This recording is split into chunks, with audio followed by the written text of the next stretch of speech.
তো বন্ধুরা দেখতে পাচ্ছেন এগ্রিগোল আর হিমিক লিকুইড দেওয়ার পরে যে পাতা তো সবুজ হয়েছে, কুশি বেরিয়েছে এবং কুশিগুলো কেমন মোটা মোটা হয়েছে এই যে দেখতেই পাচ্ছেন। অবশ্যই রাসায়নিকের সাথে অর্গানিক সার ব্যবহার করবেন। এইদিকে দেখাবো পুরনো, এইটা হচ্ছে হিমিক লিকুইড আর এইটা হচ্ছে এগ্রিগোল্ড। দুইটা ভিটামিন দেবো, ঠিক আছে, একটার সঙ্গে দুইটা। এখন মরুচ গাছে ফুলও চলে এসেছে যথেষ্ট, তার জন্য ফুলের ওষুধ স্প্রে করতে লাগবে। তার জন্য আজকে গোল্ড প্রোডাক্ট ইউজ করবো, ভিটামিন প্রোডাক্ট। আগের দিন বীজ দেওয়া হয়েছে, আগে ট্যাঙ্কিটা ভালো করে ধুয়ে নেই।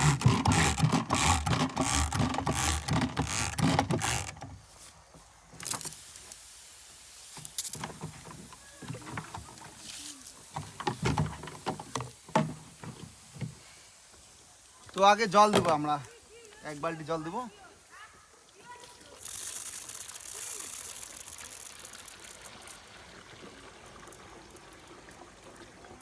তারপরে 1 বালতি জল নিয়ে আসবো।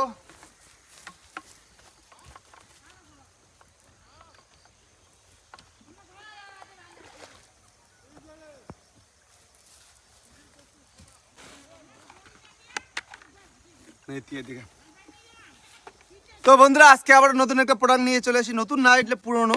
এটা হচ্ছে হিমিক লিকুইড আর এইটা হচ্ছে এগ্রিগোল্ড। আগে হিমিক লিকুইডটা বলি কি কি কাজ। আপনারা হয়তো অনেকেই দেখেছেন চা বাগানে পাতা কাটার পর কিছুদিনের মধ্যে প্রচুর পরিমাণে চা পাতায় কুশি চলে আসে, সেই হিমিক লিকুইডটা হচ্ছে এটাই কাজ। যা যে কোনো সবজি, বেগুন, মরুচ, আলু যে কোনোতে দেন প্রচুর পরিমাণে গাছে কুশি নিয়ে আসবে এবং গাছের গ্রোথ নিয়ে আসবে, ঠিক আছে। মাটির নিচে যেসব খাবার থাকবে সেগুলোকে গাছে টেনে তুলবে। এবং আর এগ্রিগোল্ডের কাজ হলো এটাই যে আপনি যে কোনো খেতে যদি কুশি আছে, প্রচুর পরিমাণে কুশি থাকে, সেই কুশিগুলোকে বড় করবে, তাড়াতাড়ি গাছের গ্রোথ নিয়ে আসবে একটা এক্সট্রা পাওয়ার। আর মনে করে যে কোনো হিমিক লিকুইডই বা এগ্রিগোল্ডে ইউজ করুন না কেন, আগে যদি জল দেন তাহলে যথেষ্ট ভালো রেজাল্ট পাবেন। কারণ যে কোনো প্রোডাক্ট ইউজ করলে মাটি থেকে তারা খাবারটা টেনে তুলে, গাছের ভিতর টেনে তুলে, কিন্তু রস না থাকলে সেটা টানতে তাদের অসুবিধা হয় অনেকটাই। আর রস থাকলে তাই সেই খাবারটা তাড়াতাড়ি গাছের টেনে তুলতে পারে। আর এগ্রিগোল্ড বা হিমিক লিকুইড বা রাসায়নিক যেসব বিষ বা ভিটামিন স্প্রে করুন না কেন, রস যত থাকবে তত কাজ করবে। আর যদি রস কম থাকে তাহলে অনেকটাই কাজ কম করে। এটা আমি নিজে রেজাল্ট করে পেয়েছি। এই যে জল দেওয়া হয়েছে অলরেডি 5 থেকে 6 দিন 6 দিন আগে দেওয়া হয়ে গেছে। একটা আগে আমি মাছি মশা মাকড়ার বীজ স্প্রে করেছি, কারণ সেগুলায় মাছি মশা মাকড়া যদি থাকে, তারপরে যদি আপনি ভিটামিন স্প্রে করেন, যেসব গাছের গ্রোথ নিয়ে আসবে তারা মাছি মশা পোকাগুলো সব খেয়ে নিবে। কারণ ভিটামিন যে কোনো প্রোডাক্ট 3 দিন পর স্প্রে করতে লাগে, একদিন পর স্প্রে করলে কাজ করবে না। তার জন্য আগেই বিষের ওষুধ স্প্রে করবেন, বা যদি ধসা থাকে দমন করবেন, তারপরে ভিটামিন স্প্রে করবেন, তাহলে যথেষ্ট ভালো রেজাল্ট পাবেন, ঠিক আছে। আপনাদের দেখাবো এগ্রিগোল্ড। এটা বিঘা প্রতি 20 ml করে দিতে লাগে, কিন্তু এইটা একটা করে দিতে লাগে আমি ঠিক জানি না। দুইটা যদি একসাথে মিক্সিং করে দিই কোনো সাইন্টিফিক হবে কি হবে না, তার জন্য আজকে দিচ্ছি, রিস্ক নিয়ে দিচ্ছি, দেখি কতটা রেজাল্ট হয় কি হয় না, ঠিক আছে।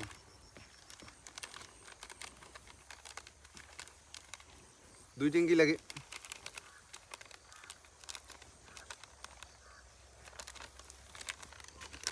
হয়ে গেল।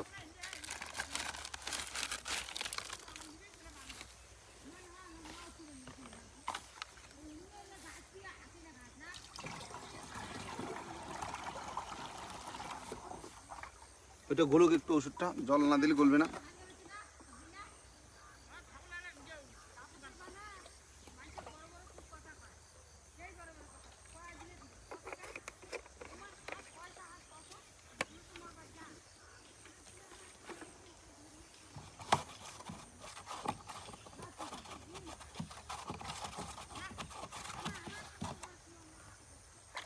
আর এগ্রি 82টা যেটা আছে সেটা তো রেজাল্ট জানিনি, গাছের প্রচুর পরিমাণে গ্রোথ নিয়ে আসে।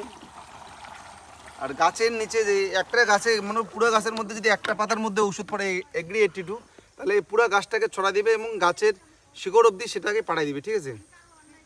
এইটা 10 ml করে দিলে হয়, যথেষ্ট ভালো রেজাল্ট। কিন্তু এটা যখন ট্যাঙ্কি ভরা হয়ে যাবে, লাস্টে থাকবে 1-2 লিটার থাকবে, তখন দিবেন।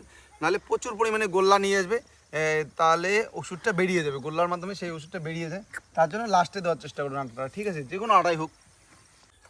তো বন্ধুরা দেখতে পাচ্ছেন এই যে আমার মরুচ ক্ষেত। এই মরুচ ক্ষেতটা অনেক বড় একটা ইতিহাস আছে, সেটা পুরোটা না বললে অল্প সংক্ষেপে বলি।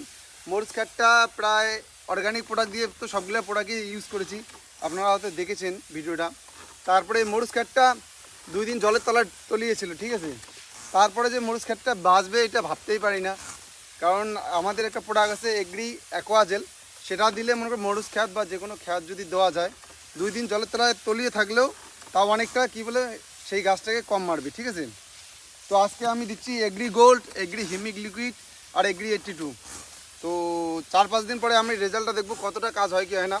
2টা রেজাল্ট হওয়ার পরে তারপরেই আর একবার একটা বীজ স্প্রে করার পরে তারপরে আমি দেবো এগ্রি মস, যেটা গাছের মরিচ খেতে প্রচুর পরিমাণে ফুল নিয়ে আসবে, ফুল ফল নিয়ে আসবে, সেটাই, ঠিক আছে। এইভাবে পাশে থাকবেন এবং সাপোর্ট করবেন বিশ্বজিৎ বর্মন কোকোনার নামে ইউটিউব চ্যানেল এবং ফেসবুক পেজটিকে অবশ্যই ফলো করুন, ঠিক আছে। আর এরকম কৃষিকাজের আপডেট পেতে অবশ্যই বিশ্বজিৎ বর্মন কোকোনার পেজটিকে ফলো করবেন। তো বন্ধুরা দেখতে পাচ্ছেন এগ্রি গোল্ড আর হিমিক লিকুইড দেওয়ার পরে যে পাতা তো সবুজ হয়েছে, কুশি বেরিয়েছে এবং কুশিগুলো কেমন মোটা মোটা হয়েছে, এই যে দেখতেই পাচ্ছেন। অবশ্যই রাসায়নিকের সাথে অর্গানিক সার ব্যবহার করবেন। এইদিকে দেখাবো আমার মরিচ খ্যাটটা, আপনারা হয়তো ভাবেন না গেলে একটা সাইড দেখে একটা বেটে দেখে, আজকে পুরোটাই দেখাবো, ঠিক আছে। এই যে দেখতেই পাচ্ছেন মরিচ খ্যাতে প্রচুর পরিমাণে কুশি নিয়ে আসছে এবং গাছে কুশিগুলো সব মোটা কেমন মোটা হয়েছে।